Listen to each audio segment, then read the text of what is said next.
Dear students, सर्द हवाएं, लगता है कि हवाओं में बर्फ सी घुली है, उस पर कोरोना का खतरा। तो जितने भी अभ्यर्थी हैं उनकी हालात और वर्तमान जो सिचुएशन है उस पर कुछ लाइनें मैंने लिखी आज। देखिए, निकलना घर से जब पड़ता है तो रहबर याद आता है। परीक्षा भी जरूरी है, कोरोना भी डराता है।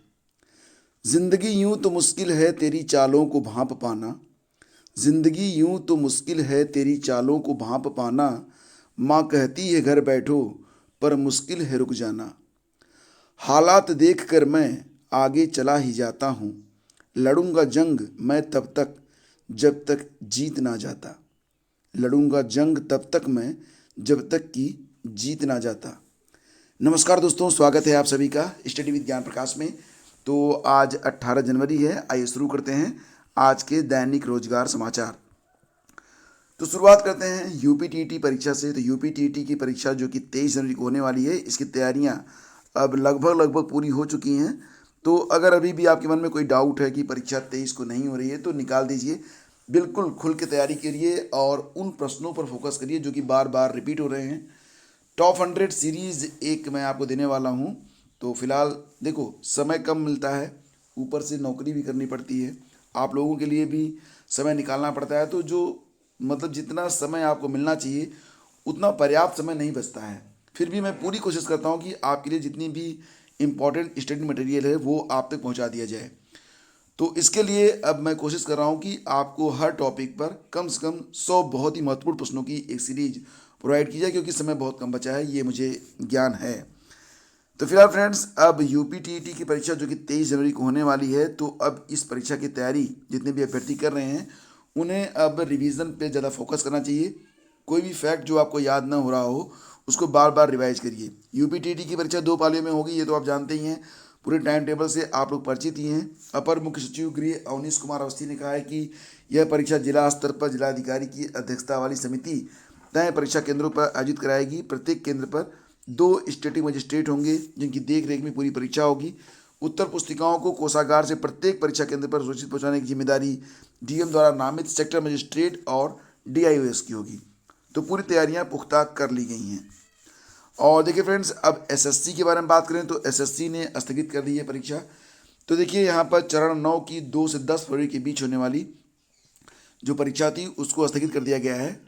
विधानसभा चुनाव के चलते उत्तर प्रदेश, उत्तराखंड, पंजाब में जिन अभ्यर्थियों की परीक्षा केंद्र थे उनकी परीक्षा स्थगित की गई है। प्रभावित अभ्यर्थियों की परीक्षा की नई डेट बाद में डिक्लेयर की जाएगी। तो सभी परीक्षाएं नहीं, सिर्फ उत्तर प्रदेश, उत्तराखंड और पंजाब में जिन अभ्यर्थियों की परीक्षा केंद्र थे उनकी परीक्षा ही स्थगित हुई है और इनके लिए जो एग्ज़ाम डेट्स होंगे वो बाद में डिक्लेयर किए जाएंगे।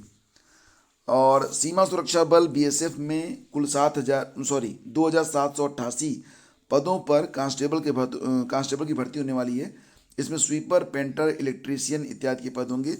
न्यूनतम 18 वर्ष, अधिकतम 23 वर्ष आयु सीमा रहेगी। पात्रताएं उम्मीदवारों के पास मान्यता प्राप्त संस्थान से 10वीं प्राप्त और आईटीआई में आपके पास संबंधित ट्रेड होना चाहिए, ठीक है। और पे स्केल, पे मैट्रिक्स जो होगा ये लेवल 3 के अनुसार होगा। 21,700 से 69,100 रुपये।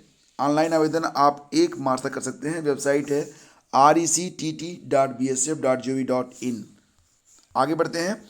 आपको बता दें फ्रेंड्स कि उत्तर प्रदेश में 2500 से अधिक सरकारी नौकरियों के लिए यूपी ट्रिपल एससी का अनुदेशक का विज्ञापन आज से एक्टिव हो रहा है, जिसमें आप आवेदन कर सकते हैं।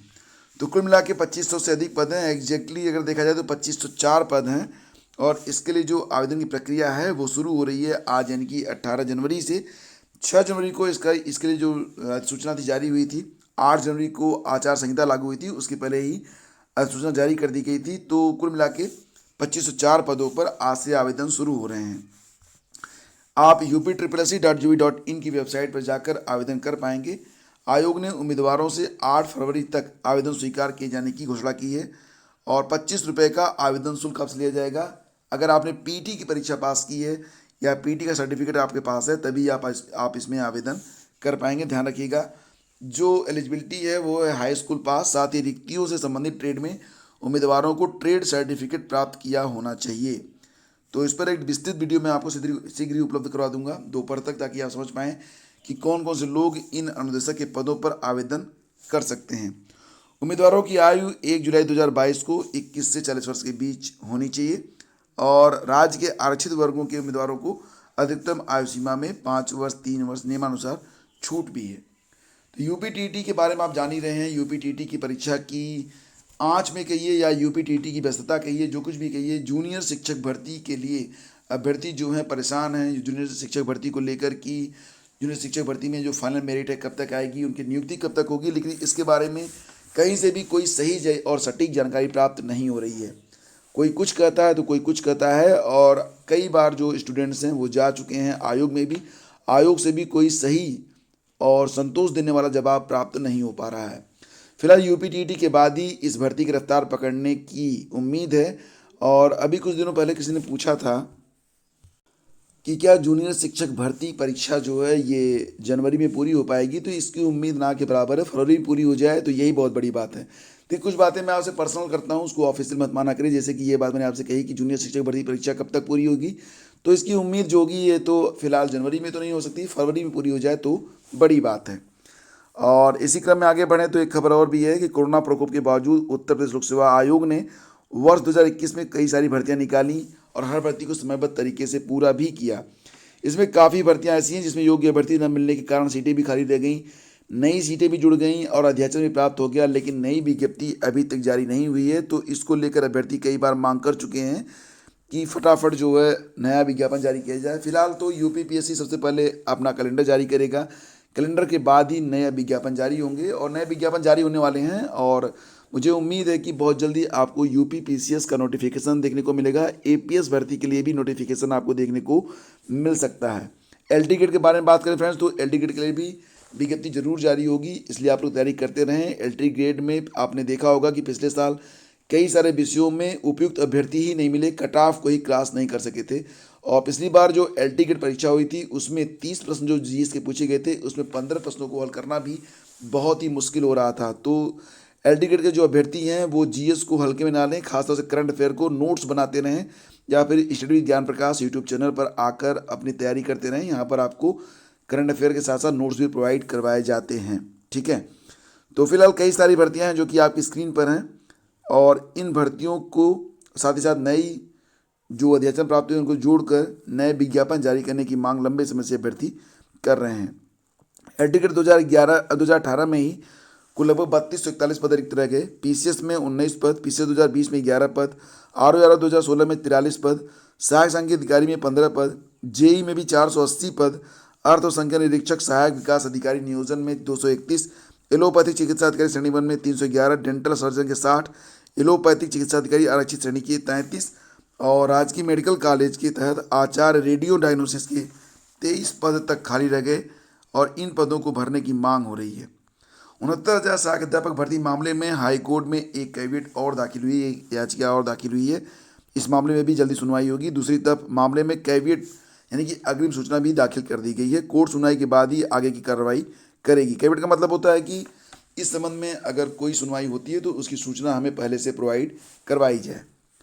तो फिलहाल फ्रेंड्स, याचिका आरक्षित श्रेणी में चयन से बाहर होने वालों की ओर से दाखिल हुआ है, यानी कि जो लोग चयन से बाहर हो गए हैं जो आरक्षित श्रेणी में, क्योंकि कहा यह जा रहा था कि आपको पता होगा न्यूज़ में आपने देखा था कि 19,000 पदों पर अभ्यर्थी कह रहे थे और जो नई लिस्ट जारी हुई है वो 6800 पदों पर है।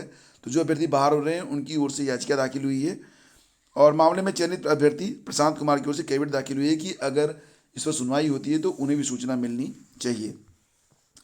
6800 सूची के चयनितों की भर्ती पूरी करने की मांग भी अभ्यर्थी उठा रहे हैं और वो कह रहे हैं कि 5 जनवरी को सूची जारी होने के बाद बेसिक शिक्षा परिषद ने जल्द जिला आवंटन जारी करते हुए नियुक्ति के लिए काउंसलिंग करवाने का भरोसा दिलाया था, लेकिन 8 जनवरी को विधानसभा चुनाव की अधिसूचना जारी होने के बाद प्रक्रिया ठप हो गई है।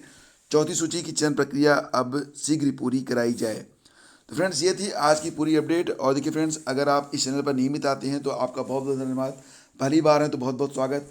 और आपसे यही निवेदन है कि आप टेलीग्राम चैनल स्टडी विद ज्ञान प्रकाश को जरूर ज्वाइन कर लें, जहाँ पर मैं आपको सभी उपयोगी जानकारियाँ समय समय पर प्रसारित करता रहता हूँ। तो लिंक वीडियो के डिस्क्रिप्शन में है, टेलीग्राम का ज्वाइन कर लीजिएगा। बहुत बहुत धन्यवाद। Thank you so much. Have a great day. जय हिंद।